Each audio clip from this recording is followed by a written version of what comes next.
Hello guys, കുറേ കാലമായിട്ടൊരു vlog എടുത്തിട്ട് എന്നാൽ പിന്നെ ഒരു വ്ളോഗ് എടുക്കാമെന്ന് വിചാരിച്ചു. നാളെ ഞങ്ങൾക്ക് ഏറ്റവും സ്പെഷ്യലായൊരു ദിവസമാണ് കേട്ടോ. ഞങ്ങളുടെ മോൻ്റെ ചോറൂണ് പറശ്ശിനിയിൽ വെച്ചിട്ടുണ്ട്. ചോറൂണ് എൻ്റെ ഏറ്റവും വലിയ ആഗ്രഹമായിരുന്നു പറശ്ശിനിക്കടവിൽ പോകണം, മുത്തപ്പനെ കാണണം എന്നൊക്കെ ഉള്ളൂ കേട്ടോ. എന്നാൽ എൻ്റെ മോൻ്റെ ചോറൂണ് അവിടെ വെച്ച് നടത്താമെന്നും കൂടി ഞാൻ വിചാരിച്ചിട്ടുണ്ടായിരുന്നു കേട്ടോ.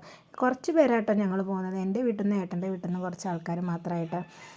അങ്ങനെ ട്രെയിനൊക്കെ വന്ന് ഞങ്ങൾ ട്രെയിനിലൊക്കെ കയറിയിട്ട് കുറേ ദൂരം യാത്ര ചെയ്ത് കുറച്ച് കഴിഞ്ഞപ്പോൾ ഭക്ഷണം കഴിക്കാൻ വിചാരിച്ചിട്ട് ഞങ്ങളുടെ കമ്പാർട്ട്മെൻറ്റിൽ അധികം തിരക്കൊന്നും ഉണ്ടായിരുന്നില്ല കേട്ടോ. ഞങ്ങൾ കുറച്ച് പേര് മാത്രമേ ഉണ്ടായിരുന്നുള്ളൂ. കോഴിക്കോട് എത്തുമ്പോഴേക്കും നല്ല തിരക്കാമെന്ന് വിചാരിച്ച് ഞങ്ങൾ ഭക്ഷണം കഴിക്കാൻ എടുത്തു കേട്ടോ. ചേച്ചിക്കുള്ള പൊതി അവർ കൊണ്ടുവരായിട്ട് ചെയ്ത് അവരെ പൊതിയിൽ ഓരോരുത്തർക്കുള്ള ഓരോ പേര് എഴുതിയിട്ടുണ്ടായിരുന്നു കേട്ടോ. അത് കാണാൻ നല്ല രസമുണ്ടായിരുന്നു. ഞങ്ങൾക്കുള്ള പൊതിയിൽ എൻ്റെ വീട്ടുകാർക്കുള്ള പൊതി കൊണ്ട് എടുത്തായിരുന്നു കേട്ടോ. അങ്ങനെ ഞങ്ങൾ കണ്ണൂർ റെയിൽവേ സ്റ്റേഷനിൽ എത്തിയിട്ടുണ്ട് കേട്ടോ. പിന്നെ ബസ് സ്റ്റാൻഡിലേക്ക് കുറച്ച് നടക്കണം. ബസ് കയറിയിട്ട് വേണം കേട്ടോ പറശ്ശിനിക്ക് പോകാൻ.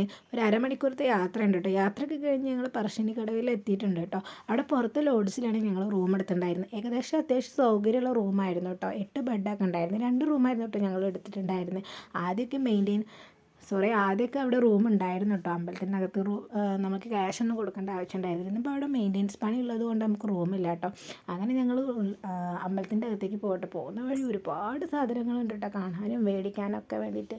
ഞങ്ങളും ചേച്ചിയും കമ്പലൊക്കെ ആയിട്ടോ നോക്കിയിട്ടുണ്ടായിരുന്നത്. കുട്ടികളാണെങ്കിൽ അവിടെ കുറേ ടോയ്സൊക്കെ നോക്കിയിരുന്നത്. അങ്ങനെ ഞങ്ങൾ സന്നിധാനത്തിൽ എത്തിയിട്ടുണ്ട്. അതേ ആ കൂടാരത്തിൻ്റെ അകത്താട്ടോ എനിക്ക് ചോറ് കൊടുക്കുന്നത്. നാളെ രാവിലെ ആയിട്ട് ഞങ്ങൾക്ക് ചോറ് കൊടുക്കേണ്ട ടൈം. അവിടെ ബുക്ക് ചെയ്തിട്ട് വേണ്ട പോകാൻ.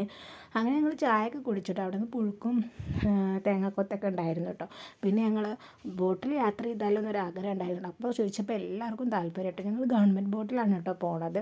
ഞങ്ങൾ അമ്മമ്മ ഉണ്ടായിരുന്നില്ല, ബാക്കി എല്ലാവരും കൂടിയിട്ടാട്ടോ പോകുന്നത്. വളരെ ഒത്തിരി ഇഷ്ടപ്പെട്ടിട്ട് ബോട്ടിങ് യാത്ര. നമുക്ക് വിഴാൻ പോവുക അങ്ങനത്തെ ഒരു ഫീലിംഗ് ഒന്നും ഉണ്ടായിട്ടുണ്ടായിരുന്നില്ല. ഇവരിവിടെ ഫാമിലി ആയിട്ട് ഫോട്ടോ എടുത്തുകൊണ്ടിരിക്കുന്നുണ്ട് കേട്ടോ. പിന്നെ നൈറ്റ് പറശ്ശിനി കാണാൻ അടിപൊളിയായിട്ടുണ്ടേ.